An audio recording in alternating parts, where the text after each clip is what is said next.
एका धष्टपुष्ट आणि लबाड लांडग्यामागं एक धनगर लागला होता. त्याच्या कळपातल्या कोकरांना तो लांडगा त्रास देत असे. लांडगा पुढं आणि धनगर मागे असे दोघे पळत होते. पळता पळता एका आडोशाला त्या लांडग्याला एक कोकरू दिसलं. लांडग्यानं त्या कोकराला दटावलं, डोळ्यांनी भीती दाखवली आणि त्याच्यापुढे एटबाज मल्हासारखं उभं राहून तो म्हणाला, "ए कोकऱ्या, मी काय सांगतो ते नीट ऐक. माझ्या मागं धनगर लागले.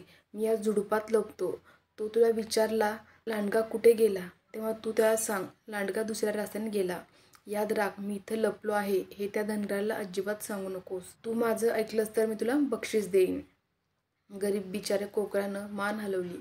लांडगा झुडपात लपला. इतक्यात धनगर तिथे आला. त्यानं कोकराला विचारलं, "लांडगा पाहिलास का?" कोकरू म्हणालं, "मालक, लांडगा त्या बाजूने गेला.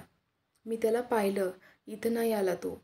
कोकरानं दाखवलेल्या मार्गानं धनगर धावू लागला. थोड्या वेळानं झुडपातला लपलेला लांडगा एटीत बाहेर आला. लांडग्याला पाहून कोकरू म्हणालं, "लांडगे दादा, तुम्ही माझ्यामुळे वाचलात. आता मला माझं बक्षीस द्या."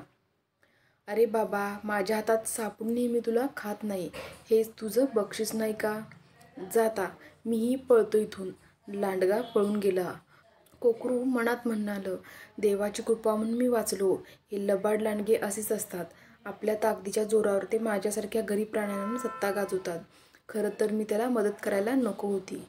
कधीतरी तो आपल्याला किंवा इतर कोकरांना त्रास देणारच. दुष्टांना मदत करणं चुकीचं आहे. तात्पर्य, लबाड लोकांची कधीच मदत करू नये."